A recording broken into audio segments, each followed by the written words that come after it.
শাসকের সংখ্যালঘু তাস বলা যায় তুরুপের তাস। কোথাও কি শাসক বিমুখ হয়ে পড়ছে এই 30% সংখ্যালঘু, এবং শুধু তাই নয়, শাহজাহান কীর্তিতে ক্ষুব্ধ সংখ্যালঘু সম্প্রদায়। পর্দাফাঁস শাসকের সংখ্যালঘুর তাস। সংখ্যালঘুদের উন্নয়ন নয়, বরং ব্যবহার করছেন মমতা বন্দ্যোপাধ্যায়। কি বলছেন?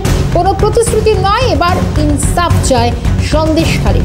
এবং তৃণমূলের প্রাক্তন মুখপাত্র কামাল হোসেন যা বক্তব্য রেখেছেন, তার প্রেক্ষিতে আমাদের প্রতিনিধি রেশমি এমনই পৌঁছে গিয়েছিল বেশ কিছু সংখ্যালঘু সম্প্রদায়ের মানুষের কাছে।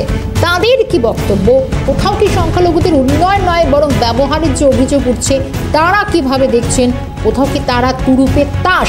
ভোট বাক্সে তার কতটা প্রভাব পড়তে চলেছে, কি মনে করছেন তারা, শোনাবো। এই যে সন্দেশখালীর বুকে যেভাবে নারী নির্যাতন থেকে শুরু করে যেভাবে জলকর ভেরি মানুষের চাষের জমি যেভাবে লুণ্ঠন হয়েছে, তার সিবিআই দাবি রাখছি। আমরা সব নিপীড়িত, লাঞ্ছিত, বঞ্চিত মানুষের উপরে যেভাবে জুলুম চালিয়েছে, রোলার চালিয়েছে, এক কথায় রোলার।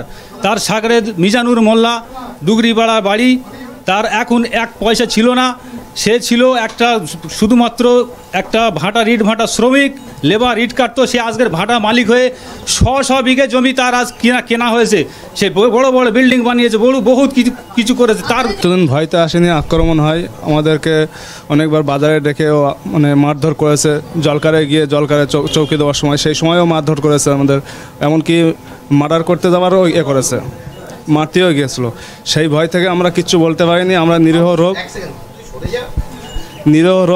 লোক, আমরা কিছু ভয়। সিবিআই ইনকোয়ারি করে ওই রকম জায়গা আর অনেক বেরোবে। পুরো সন্দেশখালী বুকে সিবিআই। ওই একই আমার ভাই, আমাদের সব একই জমি। ওই শাহজাহানের অনুগত ওই মিজানুর ওই সব নিয়ে সব বিক্রি করে দিয়েছে, তাদের ঘর বাড়ি করিয়ে দিয়েছে। আমরা বলতে গিয়েছি এবার আমাদের বলে গ্রাম ছাড়া করে দেবো তোমাদের এখানে। ওই শাহজাহান বলে একদম মিজানুর বলেছে এবার গ্রাম ছাড়া করে দেবো।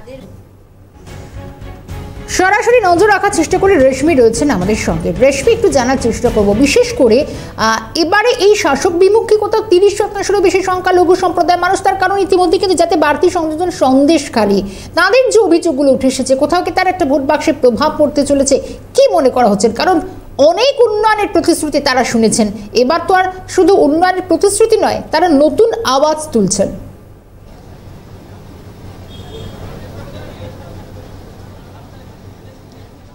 সোনিয়া, প্রশ্নটা যদি আরেকবার করো। রেশমির সঙ্গে শর্মিষ্ঠা রয়েছে, আর একবার জানতে চাইবো, কোথাও কি সংখ্যালঘুরা অন্তত বিশেষ করে মনে করছেন, বিশেষ করে যদি সন্দেশখালীর দিকে তাকায়, তাহলে তারা তো বহু উন্নয়নের প্রতিশ্রুতির জ্বরে এতদিন গা ভাসিয়েছেন। এবার কি মনে করছেন তারা? আর কোনো নতুন করে উন্নয়নের প্রতিশ্রুতি নয়, এবার তারা নতুন একটা আওয়াজ তুলছেন। রেশমি, কি মনে করছেন তারা? কোথাও কি বারবার শুধু তুরুপের তাস ব্যবহার করা হচ্ছে?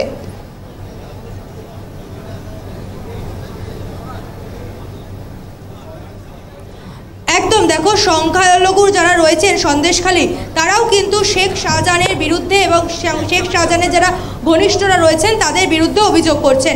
প্রসঙ্গত বলে রাখি, কলকাতা হাইকোর্টের অনুমতি নিয়েই যারা আইনজীবীরা রয়েছেন, প্রিয়াঙ্কা টিবরেওয়ালের নেতৃত্বে গতকাল 6 জনের আইনজীবীর টিম কলকাতা হাইকোর্ট থেকে এসেছিলেন। তারা একটি ক্যাম্প করেছিলেন এবং সেই ক্যাম্প হয়েছিল সন্দেশখালীর 1-এর আগারহাটি গ্রাম পঞ্চায়েতের করুণাময়ী বাজারে। এবং সেখানে দেখা যায় প্রচুর সংখ্যালঘু মানুষ এসেছেন তাদের অভিযোগ নিয়ে, এবং তাদের অভিযোগ কার বিরুদ্ধে ছিল? শেখ শাহজাহান এবং তাদের ঘনিষ্ঠদের বিরুদ্ধে। কি অভিযোগ ছিল? অভিযোগ ছিল তাদের যে জমি, সেই জমি প্লট করে বিক্রি করে দিয়েছে সেই শেখ শাহজাহানের ঘনিষ্ঠরা, এবং শেখ শাহজাহান মিজানুল মোল্লার নামেও তারা অভিযোগ করেছিলেন ক্যাম্পে এসে।